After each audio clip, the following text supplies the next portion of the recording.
Vamos a ver al ibuprofeno No, que ya lo habíamos se visto escucha en lo la que me clase escribes. anterior, ¿no es cierto? Dijimos que el ibuprofeno es un bloqueante COX no selectivo, es decir, bloquea todas las COX. Por lo tanto, tiene todos los beneficios, las 4 A's de los AINES, pero también los efectos adversos.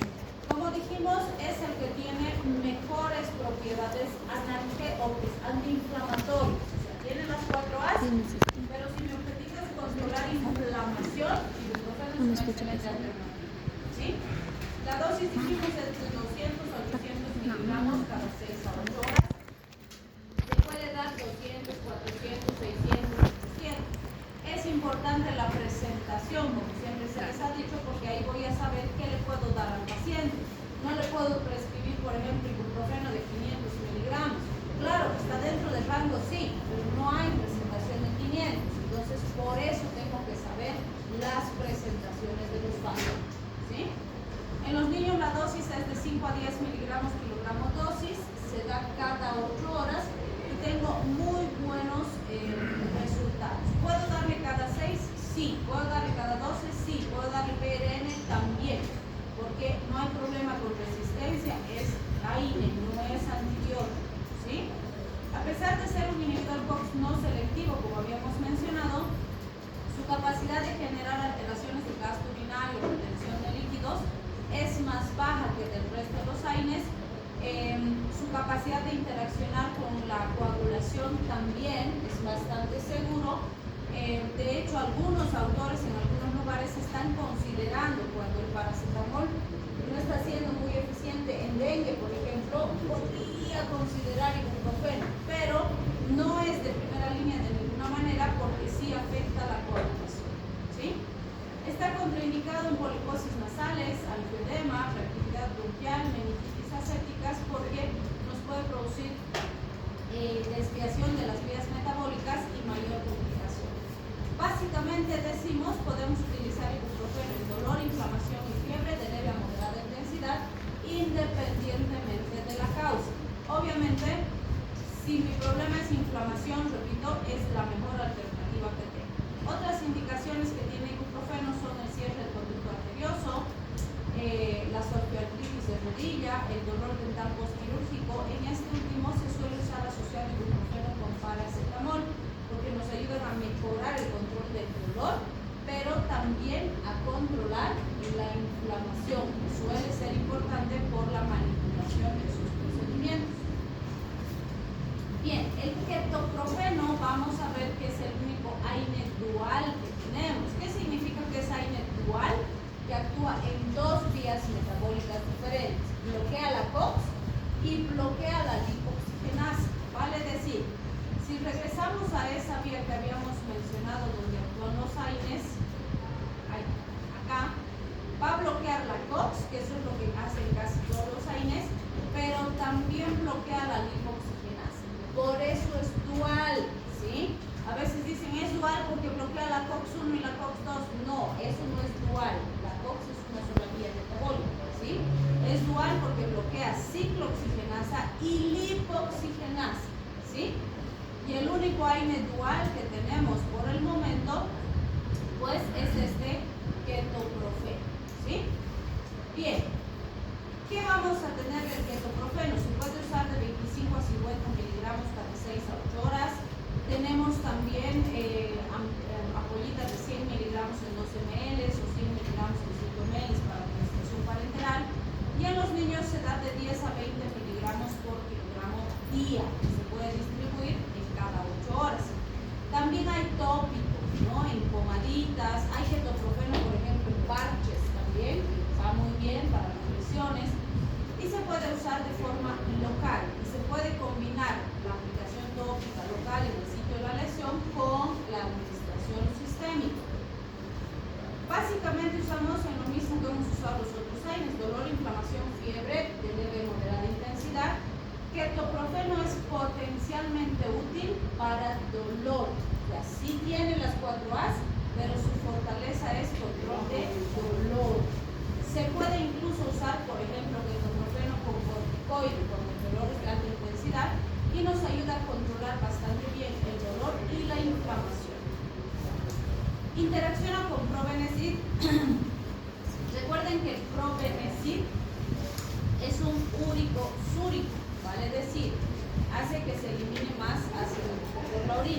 síntesis. Y el probenecid, al ser úrico-súrico, ¿en qué nos va a ayudar? En la causa del problema, disminuir ácido úrico, ¿sí? Pero si uso probenecid, no debo darle ketoprofeno. O si uso ketoprofeno, no debo darle probenecid, porque sus vidas medias se prolongan y aumenta la toxicidad, ¿sí? También se ha visto que puede reducir el efecto antihipertensor de los beta-bloqueantes, los IECAs y los diuréticos.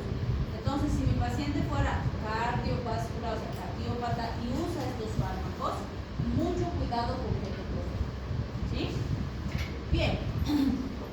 ¿Cuándo puedo usar entonces? En pacientes con artritis reumatoide, artrosis, espondilitis anquilosantes, episodios agudos de gota, cuando quiero controlar dolor e inflamación, pero como hemos dicho, con cuidado de no usar al mismo tiempo con el probenecid.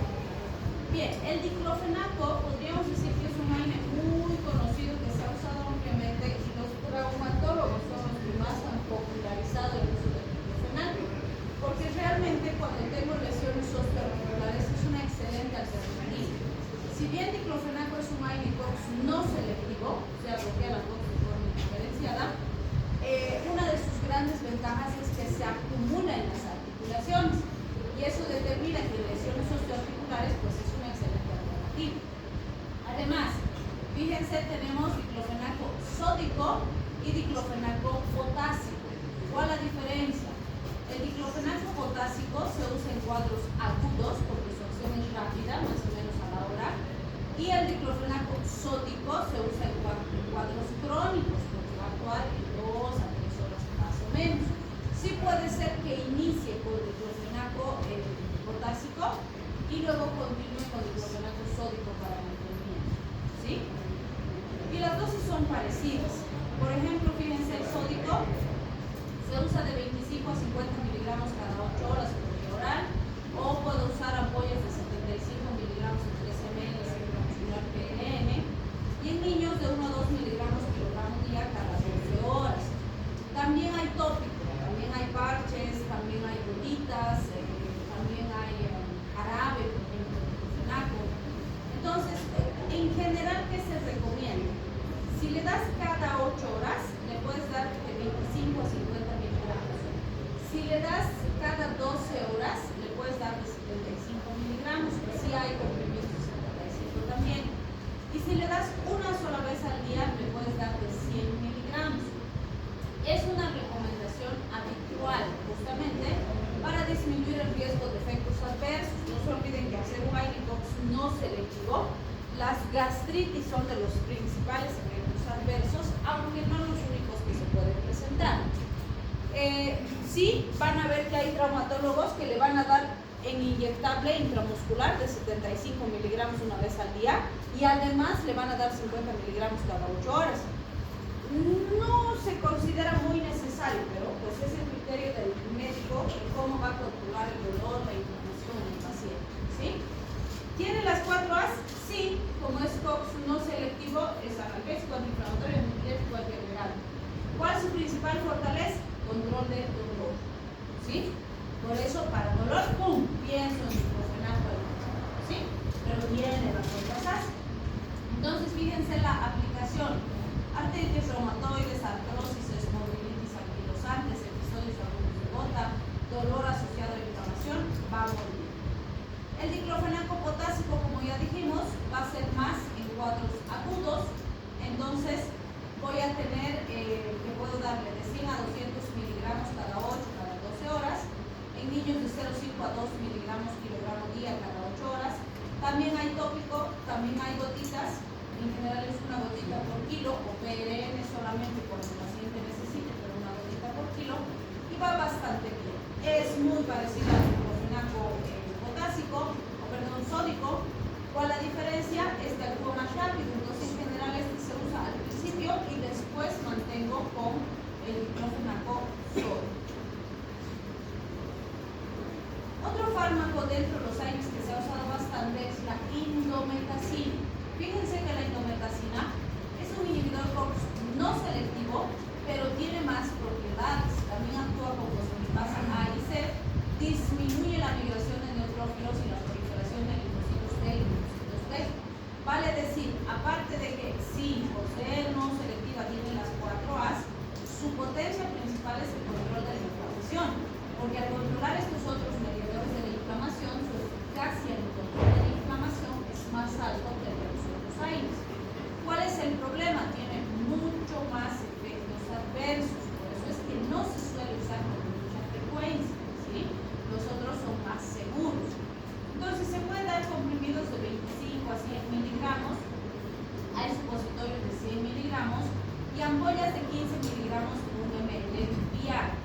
De hecho, van a ver que indometacina y diclofenaco de 100 miligramos se suele usar en amenazas de aborto. La pregunta es, ¿por qué usaríamos en amenaza de aborto? ¿Por qué un AINE podría servir en una amenaza de aborto? ¿Se acuerdan de hipocalidez? ¿Qué hacen las prostaglandinas con el útero? Lo contraen, ¿no es cierto?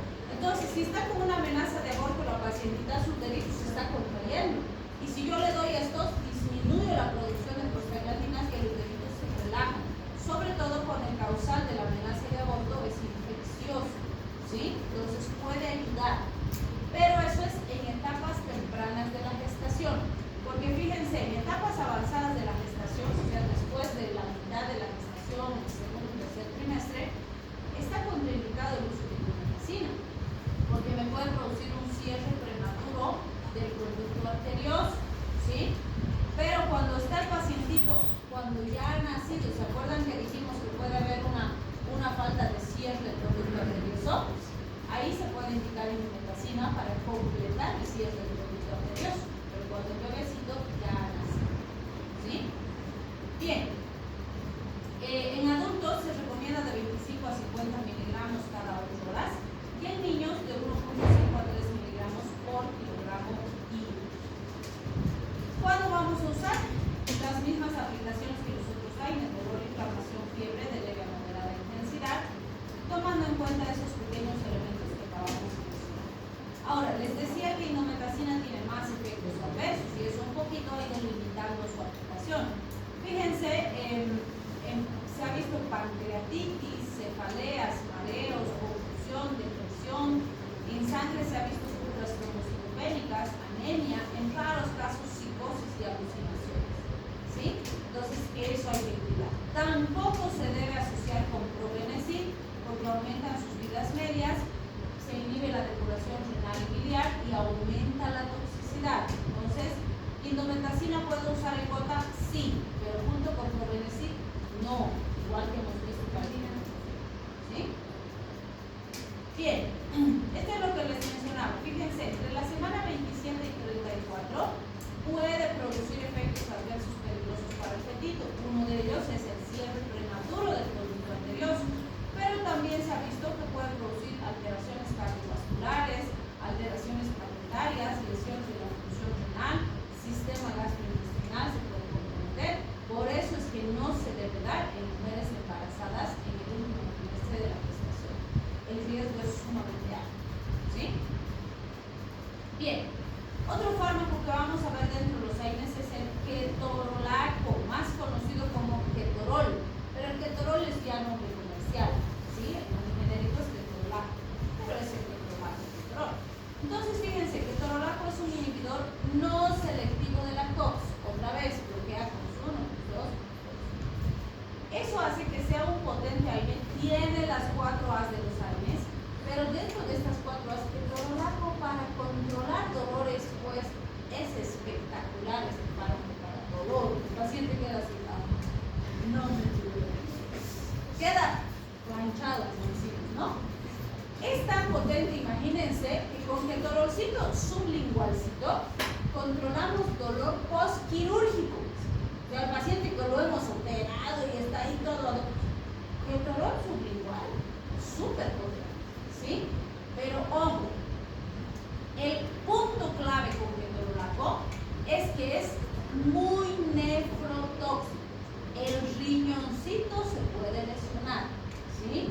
Su potencial de lesionar el riñón es mucho más alto que el de los otros AINES. Entonces, en general, si le vas a dar ketorol, que actualmente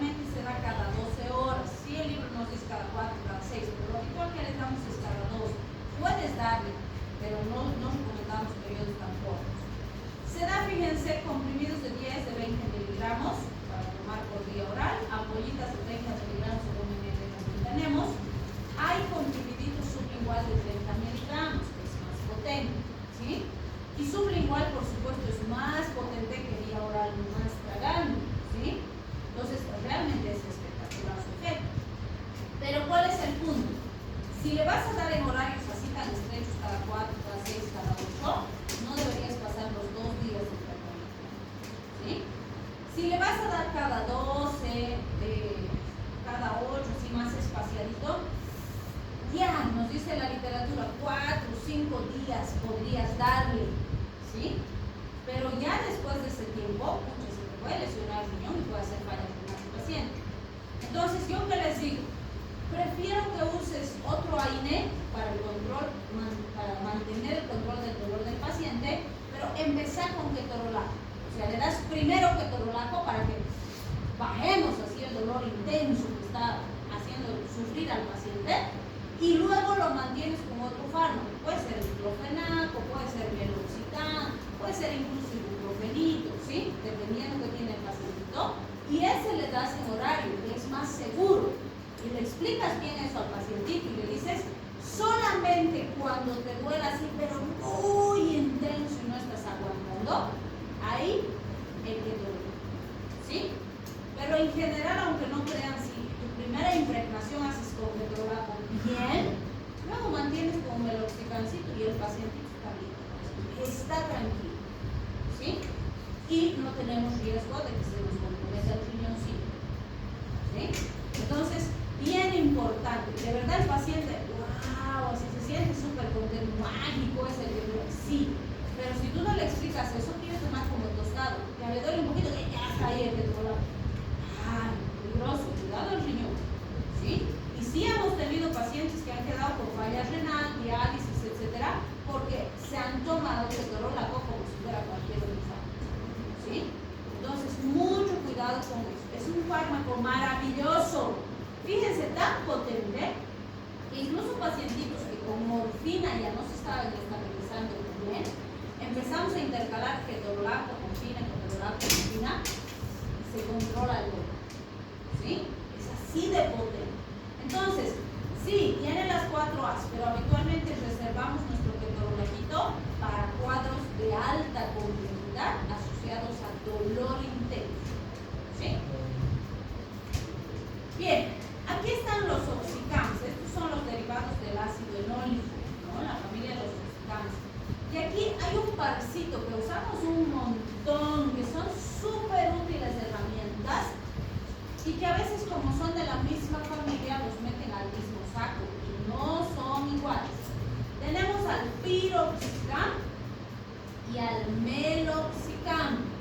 ¿Son los dos derivados de oxicam? Sí, por eso se llaman parecidos, pero son bien diferentes en un aspecto particular. Fíjense, el piroxicam, por ejemplo, en algo que probablemente han usado, si han usado alguna vez flogiatrin, ¿sí? ¿Qué tiene el flogiatrin? Complejo B y piroxicam, ¿sí? Por eso es un excelente analgésico, nos va a ayudar a estabilizar bien al pacientito, además el complejito B nos va a ayudar en el proceso a nivel de los nervios, la regeneración de la parte neurológica, y va súper bien en neuralgias, en lesiones osteomusculares, etcétera, etcétera. Buenísimo, ¿sí? Fíjense que el piroxicam hay comprimiditos de 20 y ampollitas de 20, de 40. El flogiatrin normalmente tiene 20, nada más. En adultos se recomienda 20 miligramitos día, una sola vez al día, ¿sí? Y va súper bien. Puedes darle 40 días, sí, pero son rarísimos los casos en los que necesita esa dosis. Y en los niños se usa 0.2 a 0.6 miligramos kilogramo día, igual una sola vez al día, ¿sí? ¿Cuál es el punto? Es un inhibidor COX no selectivo, el piroxicam, ¿sí? Es no selectivo. En cambio, este meloxicam, su hermanito, es COX-2 preferencial. Ahorita vamos a ver su punto clave en eso. Entonces, no se olviden, el piroxicam no es selectivo, no es COX-2, ¿sí? Es no selectivo. COX-1, COX-2 bloquea toditos. A dosis altas se ha visto que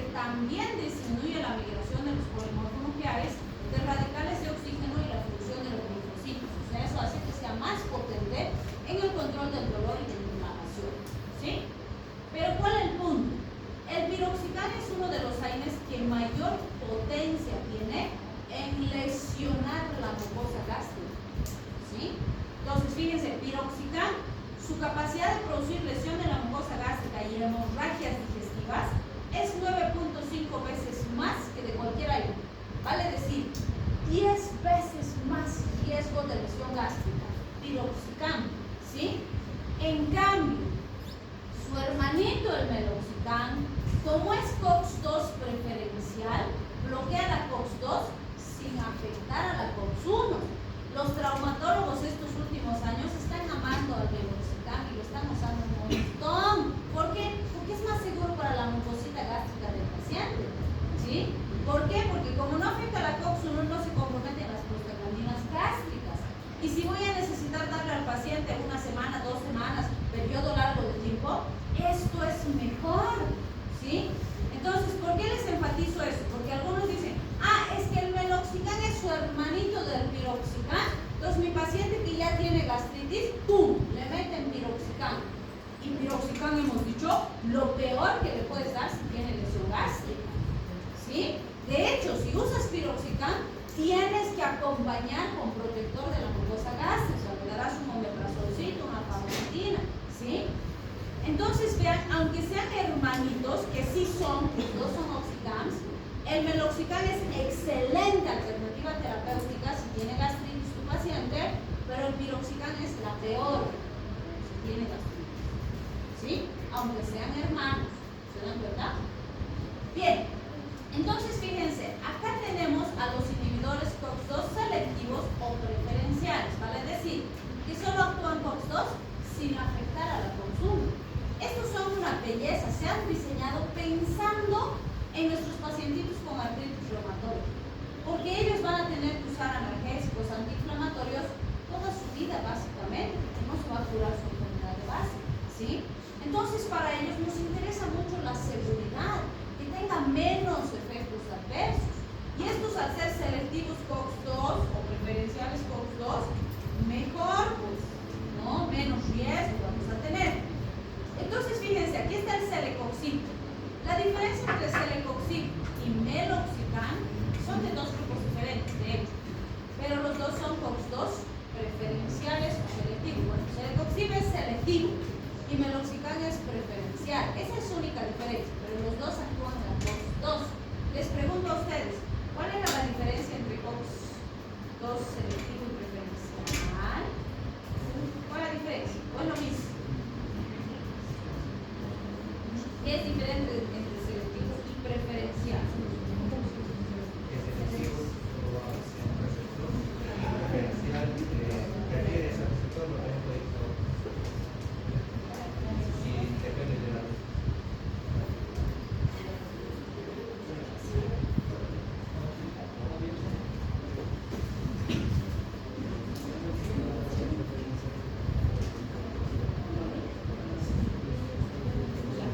Entonces, muy bien. Sí, el COX-2 selectivo quiere decir solo va a actuar COX-2, nunca va a actuar la COX-1. Pase lo que pase, le demos más dosis, se tome más dosis, haga barbaridades del paciente, solo va a actuar COX-2, ¿sí? En cambio, el meloxicam prefiere la COX-2, pero si el paciente se toma más, pierde su selectividad o su preferencia y también compromete COX-1, o sea, como si fuera no selectivo, ¿sí? O pues yo me excedo y le doy más dosis. Pues entonces pierde su preferencia, ¿sí? Esa es la diferencia. Y siempre les digo, entre estos dos, ¿cuál preferirían ustedes usar? ¿El selectivo o el preferencial? Y sí, la mayoría escogería ese, pero les cuento que preferimos al meloxicam.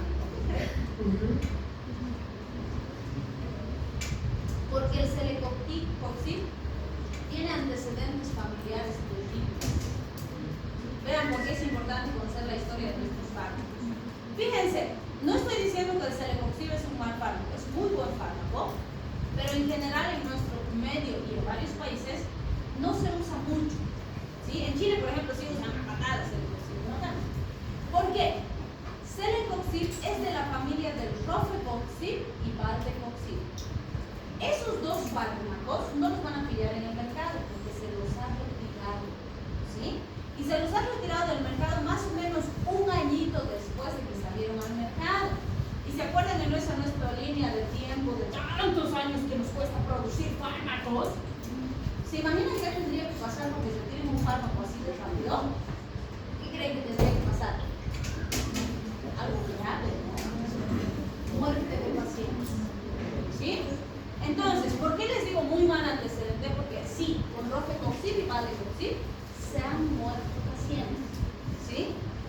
¿Por qué? Accidentes trombóticos. Resulta que este fármaco, si es muy bueno, es selectivo, etcétera, etcétera, pero si el paciente tiene algún antecedente de trombosis, algún riesgo de trombosis y demás, se potencia, se producen accidentes trombóticos y el paciente se puede morir. Y de hecho se han muerto pacientes y han dicho, no, es inaceptable que un paciente se muera por controlar el dolor, ¿sí? O controlar la inflamación. Entonces han retirado rofecoxib y valdecoxib. Este no ha matado a ningún paciente, por eso sigue en el mercado, ¿sí? Que hay otro grupo también. Pero si ustedes revisan su posología y sus contraindicaciones y sus riesgos, van a encontrar contraindicado en pacientes que tienen riesgo trombótico. O sea, la contraindicación está presente. Claro, después de que se han muerto pacientitos, la gente le tiene más cuidado, ¿no? Pero ese es el riesgo que existe con este fármaco. Y esa es una de las razones por las que hay que entre celecoxib y meloxicam, mejor meloxicam, así. ¿Sí? Preferimos usar meloxicam. Pero los dos son buenas alternativas si tengo un paciente en el que tengo que usar más tiempo y demás, ¿sí? Pero analicen bien los antecedentes de su pacientito. Si ya hay otros factores de riesgo, puede ser peligroso el celecoxib por ese antecedente. ¿Está claro? Bien, se usa de 100 a 400 miligramos día.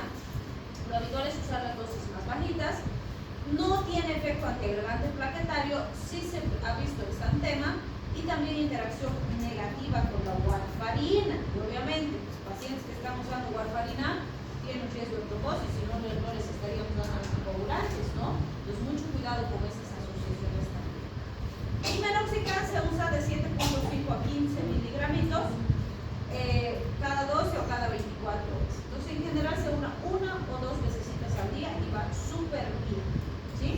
Tampoco afecta la agregación plaquetaria. Entonces, si el paciente tiene algún elemento asociado a agregación plaquetaria, pues estos son más seguros si es que los AINES convencionales presentan más riesgo. Fíjense sus efectos adversos. Entonces, sí pueden presentarse los asociados a los AINES, menos los que están relacionados con la COX-1 principalmente. Puede haber hipersensibilidad, hay más riesgo de infecciones, sí, porque se va a disminuir la protección mediada por la COX-2. Pueden haber úlceras pépticas, sangrados intestinales, esto no con celecoxib, sí con meloxicam, cuando se pierde su preferencia, ¿sí? Pero si se mantiene su preferencia, no, este riesgo no es significativo. No se recomienda usar en menores de 18 años, en embarazadas y en pacientes que están dando de lactar. Tampoco si el paciente tiene insuficiencia renal o insuficiencia hepática, porque empeora el riesgo a este nivel. O sea, a pesar de que es más seguro que los otros AINES para los cardiópatas, para el riñón es más peligroso. No se debe usar en pacientes alérgicos a sulfas y en pacientes asmáticos por la desviación de las vías. No asociar con warfarina, fluconazol, metotrexato, rifampicina, y pues tiene interacciones con los fármacos que usan la 6B12. Por suerte no es usada con mucha frecuencia, pero sí hay que tomar cuidado, ¿sí?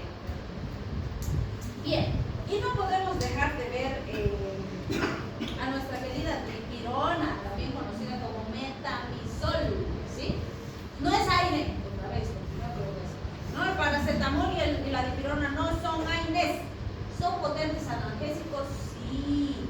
Esta dipirona es un espectacular analgésico, es un derivado tirazolónico, pero no es un AINE, es muchísimo más potente que cualquier AINE.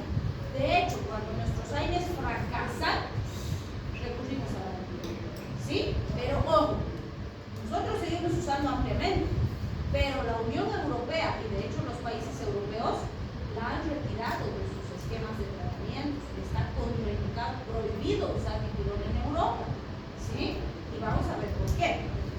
Entonces, fíjense, antes se le ha conocido como la famosa novalgina. Van a ver que los antiguitos, los abuelitos, hay novalginita, tomar esto. Claro, que es muy potente, se usaba bastante, ¿sí? Entonces, fíjense, la dipirona es un fármaco espectacular. ¿Por qué?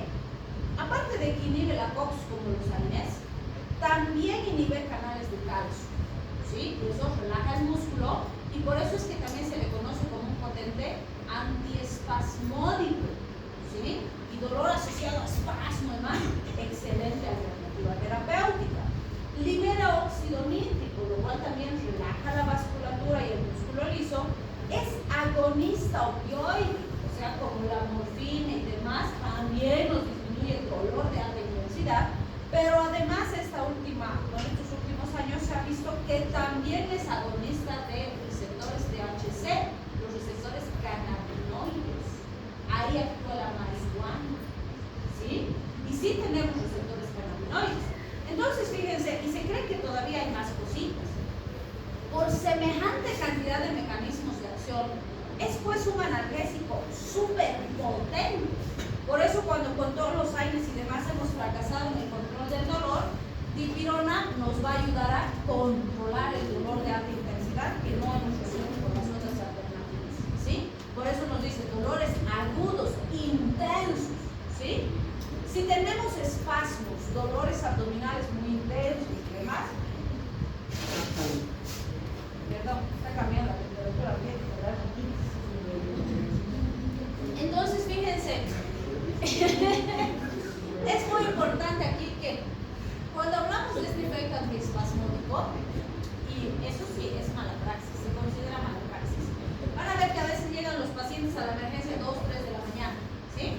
Y ay, con un dolor abdominal, ay, así, ahorita vamos a ver. Entonces, ¿qué hace el emergenciólogo que está aburrido y que no quiere ver pacientes? Ay, te pasa dipirona, le quita el dolor, lo despacha a su casa. Y luego el paciente vuelve al día siguiente complicado, se le ha perforado la apéndice, porque era un abdomen agudo, ¿sí? Entonces yo les digo, cuando tienes dolor abdominal, sí, puedo usar dipirona para generar disminución del dolor, pero ojo, cuando es un dolor abdominal, primero tienes que verificar la causa y le tienes que decir bien al paciente, mira, tenemos que hacer una eco, tenemos que hacer estos laboratorios, porque si fuera una vesícula inflamada, un apéndice inflamado o un páncreas que está lesionado, se nos puede complicar. Entonces, esto que te voy a poner sí te va a quitar el dolor, pero no te está solucionando la causa, ninguna causa. Entonces, te voy a dar para que estés mejor y no te duela tanto, pero tenemos que hacer esto. Tenemos que encontrar la causa, porque si no te complicas, vas a entrar a quirófano de emergencia, te puedes morir o te complicas así, te lo explico al paciente, ¿sí? Entonces, mucho ojo con dipirona. Abusan de la dipirona en la emergencia para despachar al paciente. Está mal. Como antipirético, espectacular. El paciente con fiebre, que el aire no ha resultado, ¡pum! Dipirona, va a bajar esa fiebre. De hecho, en el paciente pediátrico les damos dipironita, ¿sí? Cuando el ibuprofeno, el paracetamol, todo ha fracasado. Este es el famoso Oxadol, ¿sí? Hay en gotitas para las guaguitas. En general no se recomienda pinchar a las guaguitas. ¿Para qué lo vas a pinchar si hay en gotas, si hay en jarabe? ¿No? ¿Para qué lo vas a pinchar? No seas mala gente. Entonces, en muy rarísimos casos podrías pinchar a un paciente pediátrico. En general no se necesita. Pero esto no le damos a la mamá, porque la mamá le sube la fiebre, ¡pum! Le quiere encajar el dolor, ¿no? Pues no le damos a la mamá. Le decimos, si no baja con ibupro, lo traes. ¿Sí? Ya a veces mamás conscientes que decimos, una gotita cada 2 kilos, no te vas a exceder y solamente